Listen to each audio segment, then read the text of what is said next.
देश के 17वें उपराष्ट्रपति पद के लिए हुए चुनाव के नतीजे आ गए हैं। एनडीए की ओर से उम्मीदवार रहे सीपी राधाकृष्णन 452 मतों के साथ विजयी रहे। नियमों के मुताबिक उन्हें अब जल्दी ही पद एवं गोपनीयता की शपथ दिलाई जाएगी, जिसके बाद वे औपचारिक तौर से उपराष्ट्रपति का पद ग्रहण कर लेंगे। भारत के नए उपराष्ट्रपति बहुमुखी प्रतिभा के धनी व्यक्ति हैं।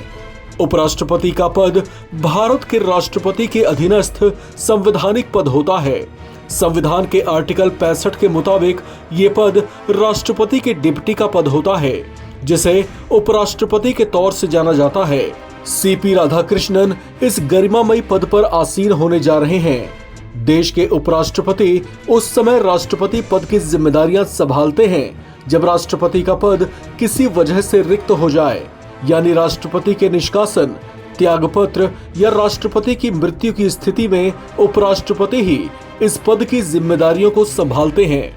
हालांकि ऐसा किसी स्थिति में ये राष्ट्रपति के रूप में अधिकतम 6 महीने की अवधि के लिए ही कार्य कर सकते हैं।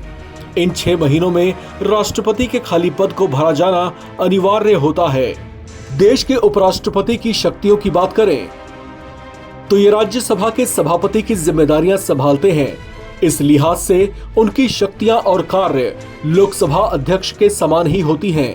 ये पद अमेरिकी उपराष्ट्रपति के समान है, जो सीनेट के अध्यक्ष के रूप में कार्य करते हैं। इनकी जिम्मेदारियों से जुड़ी एक खास बात यह है कि ये किसी विशेष स्थिति में राष्ट्रपति के कार्यों का भी निर्वहन करते हैं।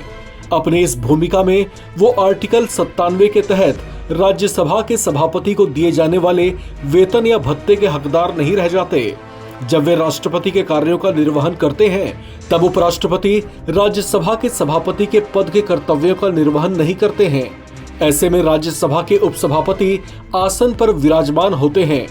उपराष्ट्रपति के पद पर रहते हुए ये किसी तरह के लाभ का पद ग्रहण नहीं कर सकते।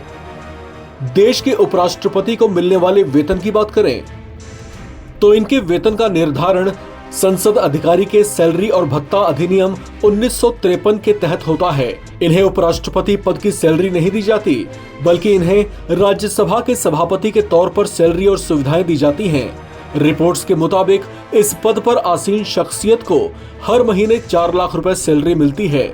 इसके अलावा उन्हें कई तरह के भत्ते भी मिलते हैं। उपराष्ट्रपति को दैनिक भत्ता दिया जाता है। उपराष्ट्रपति के लिए मुफ्त आवास की सुविधा रहती है। इन्हें मुफ्त चिकित्सा, मुफ्त यात्रा समेत कई सुविधाएं मिलती हैं। इस पद से मुक्त होने के बाद इन्हें इनके वेतन का 50% पेंशन के तौर पर दिया जाता है। देश के उपराष्ट्रपति का निर्वाचन संसद के दोनों सदनों के सदस्यों से मिलकर बनने वाले निर्वाचक गण के सदस्यों द्वारा प्रोपोर्शनल रिप्रेजेंटेशन सिस्टम के आधार पर किया जाता है। इस पद के लिए पहली शर्त यह है कि उपराष्ट्रपति संसद के किसी सदन या किसी राज्य के विधानमंडल के किसी सदन का सदस्य नहीं होगा, और अगर संसद के किसी सदन का या किसी राज्य के विधानमंडल के किसी सदन का कोई सदस्य उपराष्ट्रपति चुन लिया जाता है तो उसका पिछला पद रिक्त मान लिया जाता है। इस खबर में फिलहाल इतना ही। बाकी अपडेट्स के लिए आप बने रहें नवभारत टाइम्स के साथ।